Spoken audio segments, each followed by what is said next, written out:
ভিন্নমত পরিবর্তন করে জুলাই সনদ একতরফাভাবে চাপিয়ে দেওয়া হয়েছে বলে মন্তব্য করেছেন বিএনপির মহাসচিব মির্জা ফখরুল ইসলাম আলমগীর। এতে জাতীয় ঐক্যের পরিবর্তে বিভাজন সৃষ্টি হবে বলেও আশঙ্কা প্রকাশ করেন দলের নেতারা। জানান, এই সনদের আইনি ভিত্তি দেওয়ার এখতিয়ার সরকারের নেই। বিজলি কেবলসের স্কিন কোটেড ইনসুলেশন আগুন প্রতিরোধী। বিজলি কেবলস, নিরাপদ আজীবন।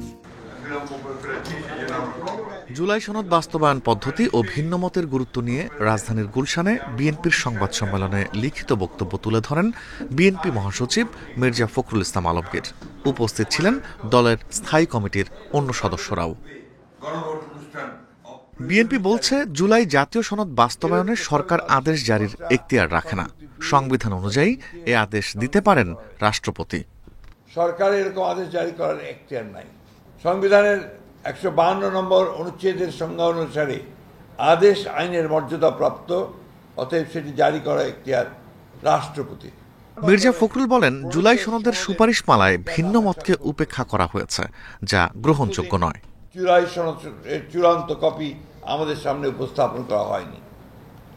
পরবর্তীতে প্রিন্টেড পুস্তক হিসেবে জুলাই জাতীয় সনদের কপি আমরা হাতে পাওয়ার পর আমাদের দৃষ্টিগোচর হয়েছে ঐক্যমত্যের ভিত্তিতে সম্মত কয়েকটি দফা আমাদের অগোচরে পুনরায় সংশোধন করা হয়েছে।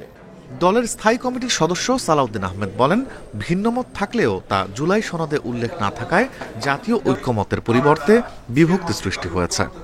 জাতীয় ঐক্যমত্য কমিশন গঠিত হয়েছিল সকল রাজনৈতিক দলের সাথে আলোচনা করে ঐক্যমত্য সৃষ্টি করা জাতির মধ্যে, অনৈক্য নয়।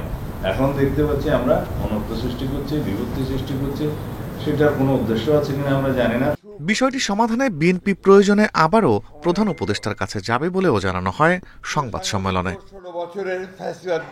Rifat Alam, independent news, Dhaka.